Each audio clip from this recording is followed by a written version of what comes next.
Saya Muhammad Taufik di Angkasa Puri. Assalamualaikum dan salam sehati sejiwa. Parti Bersatu Sabah PBS memandang serius kebimbangan pihak gereja berkenaan isu pengecualian cukai dan akan memastikan semua organisasi keagamaan layak diberi pengecualian cukai selagi pendapatan mereka adalah hasil daripada sumbangan dan untuk tujuan aktiviti keagamaan. Presidennya Tan Sri Joseph Pairin Kitingan berkata meskipun Kementerian Kewangan telah memberikan penjelasan mengenai pindahan cukai berkenaan, penjelasan terperinci perlu diberikan. We need further explanation.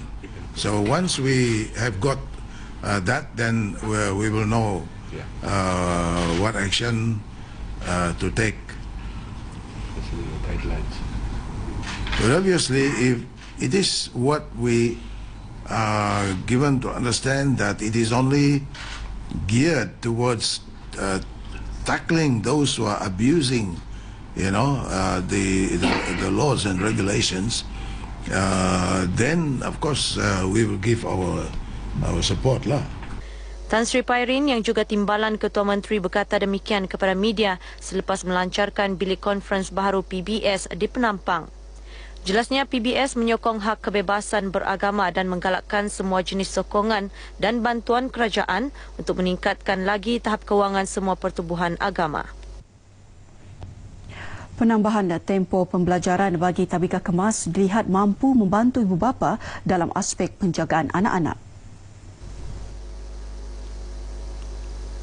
Menteri Pembangunan Masyarakat dan Hak Ehwal Pengguna Datuk Jainab Ahmad Ayid berkata penambahan masa itu berbanding pembelajaran hingga jam 12.30 hari sebelum ini boleh membantu ibu bapa terutama dalam aspek penjagaan anak-anak ketika mereka bekerja.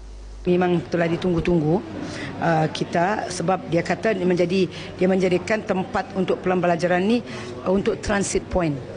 Untuk membantu ibu bapa, jadi kamli pukul 5 baru mamak bapa tu dapat ambil balik. Sebab dulu hanya 12, jadi mamak pun kelang kabut. Jadi kadang-kadang kerja pun tidak produktif. Dia mau ambil anaknya, lepas tu dia balik ke pejabat, jam lagi. Kadang-kadang masa itu barangkali dia spend masa dalam perjalanan saja. Datuk Jainab menyatakan demikian ketika ditemui media selepas merasmikan mesyuarat Unit Pemimpin Pembangunan Masyarakat UPPM di Kota Kinabalu. Beliau mengulas cadangan Kementerian Kemajuan Luar Bandar dan Wilayah untuk menambah masa pembelajaran di Taman Bimbingan Kanak-Kanak Tabika Kemas dari pagi hingga pukul 5 petang bermula tahun depan. Terdahulu dalam ucapannya, Datuk Jainab meminta pemimpin masyarakat supaya berganding bahu bersama komuniti membangunkan kampung bukan sahaja dalam bidang ekonomi, malah sosial dan infrastruktur. Katanya pemimpin masyarakat perlu bijak, kreatif dan inovatif serta berdaya saing dalam membangunkan kawasan masing-masing. Datuk Jainab juga mengingatkan kampung dan kawasan perumahan yang menang dalam pertandingan Kampung Sejahtera Dun Karambunai menjadi mentor kepada kampung lain di kawasan tersebut. Selepas 40 tahun, umat Islam sekitar Kampung Sembulan Lama dan Sembulan Tengah, Kota Kinabalu kini boleh menunaikan solat Jumaat di Masjid Sembulan.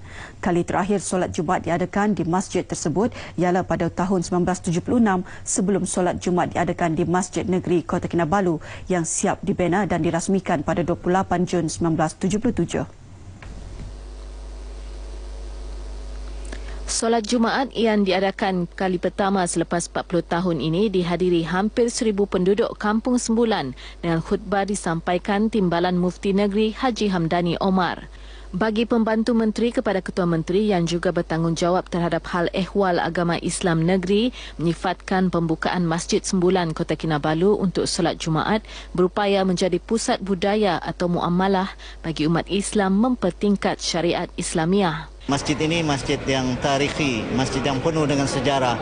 Pemimpin-pemimpin besar kita sembahyang di sini, termasuk almarhum Tun Abdul Razak, Perdana Menteri kita. Saya berharap masjid ini akan diimarahkan, dijaga kebersihannya, dijaga keceriaannya seperti mana yang diminta oleh Timbalan Mufti dalam khutbahnya tadi. Beliau ditemui pemberita RTN selepas menunaikan solat Jumaat bersama Kariah Kampung Sembulan di Sembulan.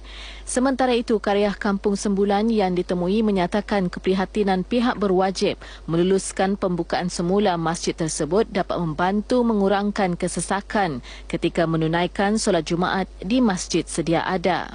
Harapan kami AJK Masjid Sembulan supaya kawasan sekitarnya di kawasan Kota Kinabalu ini dapat datang untuk menunaikan solat Jumaat di sini setiap Jumaat demi untuk mengelakkan kesesakan di Masjid Negeri. Suatu peluang yang baik bagi umat Islam di sekitar sini untuk bersolat di sini dan sekaligus juga mengurangkan kesesakan di Masjid Negeri kita. Apabila jawatan kuasa akhirnya yang dikepengurusikan oleh saudara saya Haji Nurdin bin Pala dengan jawatan kuasa anggota-anggotanya telah tidak jemu-jemu untuk meneruskan usaha untuk mengadakan masjid ini mengadakan sejauh Jumat.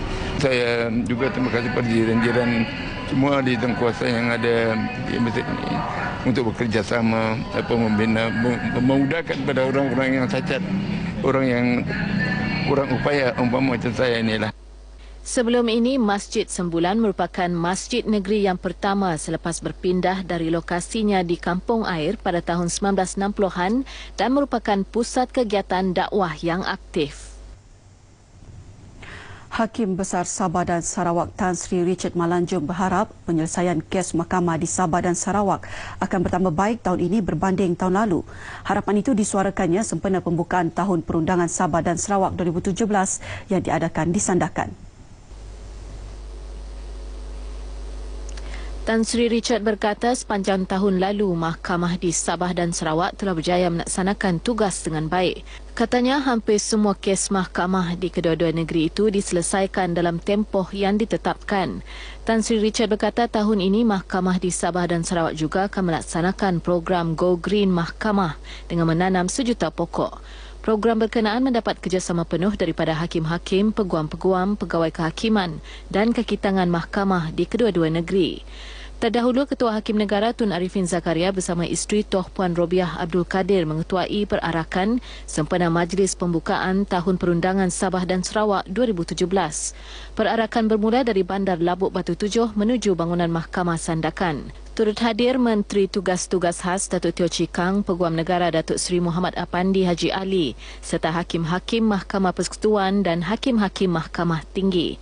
Tun Arifin turut merasmikan bas Mahkamah Bergerak Sandakan dan melancarkan program ke arah menghijaukan mahkamah. Jabatan Siasatan Jenayah Narkotik JSJN Sabah merekodkan sebanyak 591 kes dadah melibatkan 893 tangkapan bagi kategori bekalan sepanjang tahun lepas. Ketuanya Superintendent Muhammad Fazil Abdul Rahman berkata daripada jumlah tangkapan itu, seramai 151 ditangkap di bawah Seksyen 39B Akta Dadah Berbahaya 1952 yang membawa hukuman mati mandatori jika sabit kesalahan. Bagi kategori memiliki pula, JSJN negeri merekodkan 2,438 kes dengan 2,954 tangkapan. Dalam sidang media di Kota Kinabalu, Superintendent Muhammad Fazil berkata dadah jenis syabu merekodkan jumlah rampasan tertinggi iaitu 39.954 kg diikuti ganja 15.207 kg. JSJN turut merekodkan rampasan dadah jenis ketamin berjumlah 185.4 gram selain 1.6 gram heroin, 685 biji ekstasi, 178 biji iramin 5 dan 1.5 liter cecair ketum. Hasil kejayaan ini membuktikan bahawa pihak polis khususnya Jabatan Siasatan Jenayah Narkotik sentiasa komited dalam usaha memeteras aktiviti penyeludupan dan pengiriman dadah di negeri Sabah. Sambil mengucapkan terima kasih atas kerjasama masyarakat dalam menyalurkan maklumat berkaitan kegiatan dadah, Superintendent Muhammad Fazil mengalu-alukan kerjasama berterusan. Beliau turut menegaskan pemberi maklumat adalah dilindungi di sisi undang-undang dan sebarang maklumat yang disampaikan masyarakat adalah dirahsiakan. Tiada kata dapat dizahirkan, hanya perasaan sedih dan sayu melihat barangan serta peralatan di rumah mengalami kerosakan akibat dilanda banjir. Namun bagi mangsa banjir di daerah Pitas, kehidupan perlu diteruskan. Ada mangsa banjir yang telah pulang ke rumah masing-masing bagaikan terpaksa memulakan hidup baru selepas barangan keperluan harian di rumah mereka rosak setelah kediaman mereka dinaiki air sejak Rabu lepas. Air dia permulaan sampai di sini, lepas tu kami kemas-kemas barang kan, naik sudah dia sampai sini. Ada itu esbok rosak, kipas rosak, Banyak yang ayam pun mati. Tinggi dia sampai naik di atas sana lah, di sana. Jadi macam sekarang kan air sudah surut, jadi kami pulang sudah dari pusat pemindahan, mau kasih bersih sudah ini rumah. Masih harap pihak kerajaan, kebajikan semua boleh bantu kami cepat mungkin lah, terutamanya rumah-rumah kami yang banyak kerosakan. Sepanjang tempoh bencana melanda Pitas sejak Rabu lalu, 281 penduduk daripada 67 keluarga dipindahkan ke 3 pusat pemindahan apabila kediaman mereka di 16 buah perkampungan dinaiki air. Jabatan Pelindungan Alam Sekitar Sabah akan menggunakan pelbagai kaedah dalam melaksanakan peranan dan fungsinya, iaitu melindungi alam sekitar. Pengarahnya Haji Muhammad Yusri Abdullah berkata, antara pendekatan itu termasuklah meningkatkan program kesedaran kepentingan melindungi alam sekitar, menerapkan kaedah pengurusan alam sekitar yang terbaik serta menguatkuasakan enakmen perlindungan alam sekitar 2002. Bagaimanapun katanya tanggungjawab itu bukan hanya dipikul kaki tangan jabatan tersebut dan pihak kerajaan semata-mata. Sebaliknya ia harus dibudayakan semua pihak, termasuklah sektor swasta, pertubuhan bukan kerajaan dan masyarakat. Beliau berucap dalam majlis serah terima tugas Pengarah Perlindungan Alam Sekitar Sabah di Wisma Budaya Kota Kinabalu. Dalam majlis ini, mantan pengarah Dato' Yabi Yangkat menyempurnakan penyerahan nota tugas kepada Muhammad Yusri dengan disaksikan Timbalan Setiausaha Tetap Kementerian Pelancongan, Kebudayaan dan Alam Sekitar Hajah Mariam Omar Matusin. Dato' Yabi bersara pada 14 Disember 2016, manakala Muhammad Yusri dari Tamparuli yang bertugas lebih 27 tahun di Jabatan Tanah dan Ukur sebelum ini mula menjalankan tugas sebagai pengarah pada Selasa lalu. Seterusnya kita ikuti peristiwa yang berlaku di Sabah dalam diari hari ini.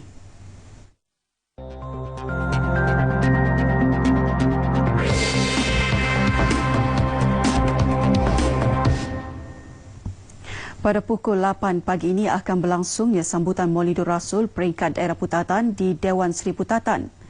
Seterusnya pukul 9 pagi berlangsungnya perasmian kejohanan Politeknik Kota Kinabalu Petong Mix Double Sabah Open 2017 di Politeknik Kota Kinabalu. Pada pukul 11 pagi, Menteri di Jabatan Perdana Menteri Dato' Rahman Dahlan akan mengadakan lawatan ke beberapa projek pembangunan di daerah Kota Blut. Akhir sekali, pukul 6 petang berlangsungnya Malam Kemuncak Hero dan Dewi Remaja Sabah 2017 di Kota Kinabalu. Baiklah saudara, paparan tadi mengakhiri bahan berita dari Sabah hari ini. Kembali kepada Muhammad Taufik di Angkasa Puri, silakan. Terima kasih Nur Hazimah dengan laporan lintas langsung dari Sabah.